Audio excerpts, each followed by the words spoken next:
Latihan perdana timnas Bahrain di Indonesia langsung terpukau dengan kualitas stadion SUGBK. Skuad Garuda langsung gelar latihan tertutup usai tiba di Jakarta. Martin Paes dicoret, Emil Odelov tidak sabar debut di rumah sendiri. Digulung Australia, ungkit nama Sintayong. Ragnar Oratmangun dengan sangat berani pertanyakan hal ini kepada PSSI. Awak media dilarang meliput, fans timnas dilarang masuk. PSSI gelar evaluasi jelang laga kontra timnas Bahrain. Serta beberapa berita timnas Indonesia hari ini. Selengkapnya hanya di Kickoff Football.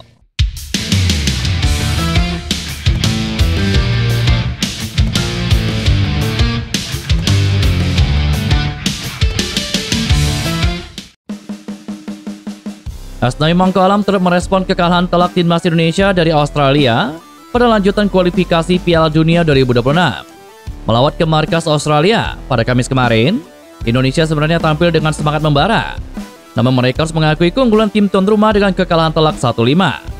Asnawi yang kali ini tidak masuk dalam daftar pemain yang dipilih pelatih anyar Patrick Kluivert tetap mendukung perjuangan skuad Garuda. Kami tidak akan pernah menyerah, tulis Asnawi di Instastory sambil mengunggah foto hasil akhir pertandingan Australia kontra Indonesia. Asnawi merupakan pemain yang jadi langganan timnas Indonesia di era Sintayong. Namun pemain Perth FC itu absen dalam daftar panggilan. Begitu posisi pelatih beralih ke tangan Kluivert. Di posisi bek kanan, Kluivert lebih memilih untuk memanggil Kevin Dix, Sandy Walsh, dan Eliano Renders. Ketiga pemain ini akan bersaing memperebutkan satu tempat di posisi bek kanan. Selain Asnawi Mangko Alam, Presiden Republik Indonesia yakni Prabowo Subianto juga memberikan reaksinya. Prabowo mengkaitkan kekalahan Indonesia dengan staf kepelatihan yang baru. Timnas kini ditangani Patrick Kluivert yang menggantikan Sintayong sejak Januari lalu. Kemudian Prabowo mengingatkan bahwa sepak bola adalah salah satu kekuatan negara. Ia meminta timnas Indonesia jangan mau diremehkan di kancah global. Ya, mungkin kita masih prihatin tim nasional sepak bola kita belum berhasil, tetapi kita yakin pasti akan lebih baik di saat-saat yang akan datang. Ini juga ada tim yang baru, pelatih baru. Jadi saya percaya kita akan mencapai hal yang baik. Sepak bola ini adalah sesuatu yang penting, karena rakyat kita merasakan bahwa sepak bola itu menggambarkan tekad kita. Indonesia tidak boleh dianggap remeh oleh bangsa manapun di dunia, termasuk terutama di hal-hal seperti olahraga, kata Prabowo Subianto. Ole Rumeni menjalani debutnya bersama timnas Indonesia saat melawan Australia dalam lanjutan kualifikasi Piala Dunia. Dan begini komentar Ole Rumeni terkait debutnya tersebut. Seperti diketahui pada laga itu, Ole Rumeni mencetak satu-satunya gol untuk skuad Garuda. Gol Ole ke gawang Australia menjadi rekor tersendiri bagi Indonesia. Itu merupakan gol pertama tim Merah Putih di kandang tim Kangguru dalam tempo 52 tahun. Ole mengaku senang bisa menjalani debut bersama timnas Indonesia. Meskipun pada akhirnya harus menelan kekalahan, dia mempersembahkan laga ini untuk neneknya yang berasal dari Medan, Sumatera Utara. Satu kebanggaan bisa menjalani debut internasional saya buat Indonesia. Sayangnya bukan sesuatu yang kami inginkan. Tetapi kami akan bermain hari Selasa. Dukungannya seperti biasa, akan luar biasa. Ini untukmu nenek, tulis Ole Rumeni di akun Instagram pribadinya. Timnas Indonesia akan kembali bertanding pada tanggal 25 Maret menghadapi Bahrain. Ole Rumeni berpeluang tampil membela skuad Garuda di Jakarta untuk pertama kalinya. Penyerang timnas Indonesia Ragnar Oratmangun belak-belakan heran dengan PSSI yang menggantikan Sintayong oleh Patrick Kluivert.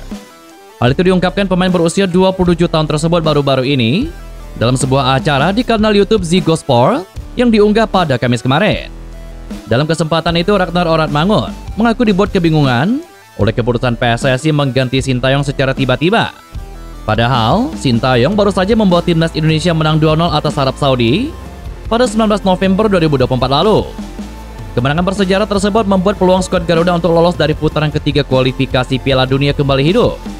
Namun Ketua Umum PSSI Erick Thohir secara tiba-tiba mengumumkan pemecatan Sintayong dari jabatan pelatih timnas Indonesia pada tanggal 6 Januari 2025. Sintayong kemudian diganti oleh Patrick Kluivert. Keputusan tersebut yang membuat Oratmangun dibuat bertanya-tanya hingga saat ini. Di sisi lain, Ragnar Oratmangun mau tidak mau harus menerima keputusan yang diambil Erick Thohir karena sudah bulat. Meskipun begitu, dirinya masih memperdebatkan soal waktu pemecatan Sintayong yang terkesan terlalu terburu-buru.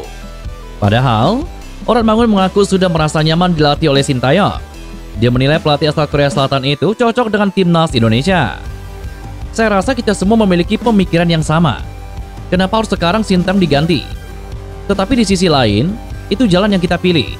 Atau pilihan dari Ketua Umum PSSI Erick Thohir. Tetapi apakah ini saat yang tepat untuk mengganti pelatih? Saya pikir itu masalahnya.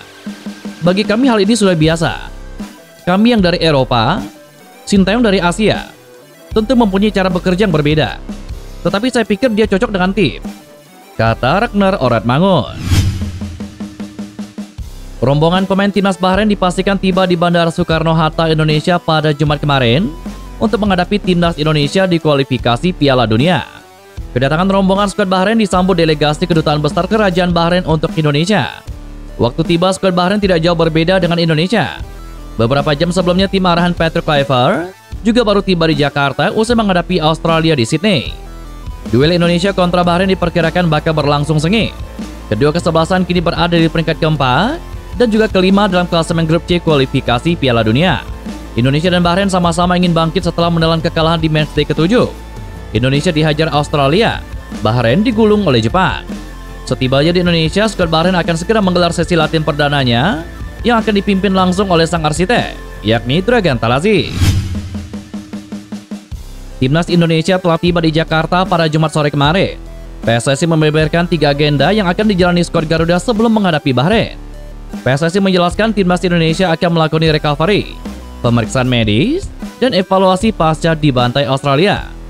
Timnas Indonesia akan menjamu Bahrain pada Selasa nanti di SUGBK Jakarta dalam matchday ke-8 putaran ketiga grup C kualifikasi Piala Dunia. Timnas Indonesia wajib menang atas Bahrain untuk menjaga kans lolos ke Piala Dunia, baik melalui putaran ketiga maupun putaran keempat atau putaran kelima babak kualifikasi. Manajer Timnas Indonesia Sumarji meminta Marcelino dan kawan-kawan untuk melupakan kekalahan menyakitkan dari Australia. Mental skuad Garuda tidak boleh goyah. Selain itu, Sumarji menghimbau fans untuk tidak mengganggu para pemain di hotel. Himbauan ini juga ditujukan kepada influencer atau public figure. PSSI telah menyiapkan mitigasinya. Pengamanan hotel diperketat guna membatasi interaksi tim asuhan Patrick Kluivert dengan pengunjung yang lain. Penjagaan yang ditambah adalah sekitar lift dan lobi hotel. Lebih dari itu, lantai tempat aktivitas dan area sekitar kamar pemain juga dikawal ketat. Sumarji menyebut kehadiran mereka mengganggu privasi dan keamanan pemain. Dengan pengamanan yang diperketat, Sumarji berharap insiden tersebut tidak terulang kembali. Akun Instagram bek timnas Indonesia Kevin Dix diserbu netizen usai kalah telak dari Australia. Bek timnas Indonesia Kevin Dix menjadi sorotan usai gagal mengeksekusi tendangan penalti ke gawang Australia. Sepakan Kevin Dix mentak dan membentur tiang kanan gawang Matthew Ryan. Usai laga yang memalukan itu, Kevin Dix mengunggah postingan di akun Instagram pribadinya. Pemain FC Copenhagen itu juga menilai seluruh pemain sudah memberikan yang terbaik, tetapi tidak cukup untuk meraih poin. Unggahan tersebut memancing reaksi netizen dan membanjir kolom komentar dengan dukungan untuk Kevin Dix. Sepak bola penuh dengan pasang surut, dan malam ini adalah salah satu momen sulit itu. Kami merasakan kekecewaan seperti Anda lakukan, tetapi tidak berhenti mendorong. Terima kasih telah berdiri di belakang kami. Kami membutuhkan dukungan kalian lagi di hari Selasa, tulis Kevin Dix. Dan itulah beberapa berita Timnas Indonesia hari ini. Jangan lupa nantikan berita-berita seputar Timnas Indonesia selanjutnya hanya di Kickoff Football.